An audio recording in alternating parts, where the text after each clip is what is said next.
Exercise 23.3 question number 3 का 3 के 6 में क्या कहा गया है कि साइन थीटा कहा गया है आपका sine theta into cos theta equals to क्या है आपका हाफ।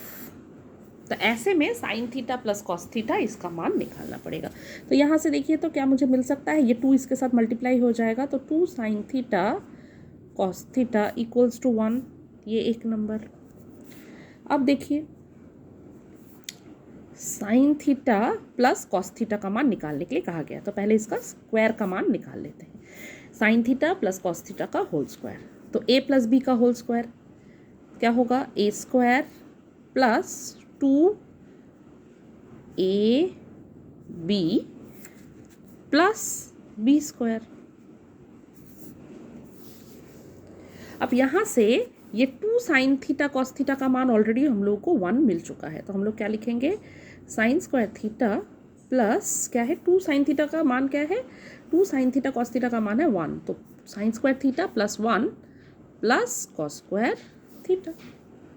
फिर इसको हम लोग लिखेंगे sine square theta plus cos square theta plus 1, इसको मैंने अरेंज करके लिखा है इन दोनों को पास पास।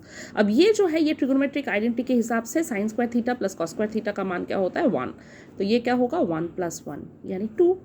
अब देखिए sine theta plus cos theta whole square का मान 2 है, तो sine theta plus cos theta का मान क्या होगा, ये स्क्वायर था इसका स्क्वायर रूट लिया गया है, तो ये sign theta plus cos theta हुआ, तो ये क्या होगा स्क्वायर रूट ऑफ 2, तो ये आपका होगा answer. Sine theta plus cos theta equals to क्या होगा स्क्वायर रूट 2 आपका आंसर होगा। उसके बाद है क्वेश्चन नंबर 3 का 8। क्या कहा गया है, cosec theta plus cot theta equals to square root of 3। ऐसे में आपको कोसेक थीटा का भी मान निकालना है और कॉट थीटा का भी मान निकालना है। अब हमें पता है, किससे पता है, जो ट्रिगोनोमेट्रिक आइडेंटिटी है उसके हिसाब से cosec square theta equals to क्या होता है 1 प्लस कॉट स्क्वायर थीटा।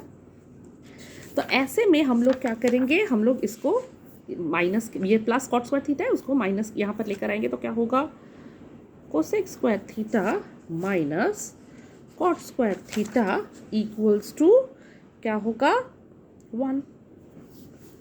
अब देखिए A square minus B square, A square minus B square का फॉर्मूला क्या होता है, A plus B into A minus B, A plus B A minus B equals to क्या है 1। अब देखिए ऑलरेडी गिवन है cosec theta plus cot theta का मान जो है वो ऑलरेडी स्क्वायर रूट 3 दिया है, इसको अगर एक नंबर मान लेते हैं तो एक नंबर से हमें cosec theta plus cot theta का मान मिल रहा है, तो यहाँ से हम लोग क्या लिखेंगे square root 3 into cosec theta minus cot theta equals to 1, यानी कि cosec theta minus cot theta equals to 1 by square root 2, 1 by square root 3। तो ये है एक नंबर समीकरण, 2 नंबर समीकरण। अब एक और दो से देखिए तो क्या हो रहा है, cosec theta plus cot theta equals to square root 3, और ये क्या है cosec theta minus cot theta 1 by square root 3। दोनों को सिंपली अगर हम लोग प्लस करेंगे तो ये minus cot theta plus cot theta कटा, तो ये प्लस प्लस क्या होगा 2 cosec theta equals to square root 3 plus 1 by square root 3।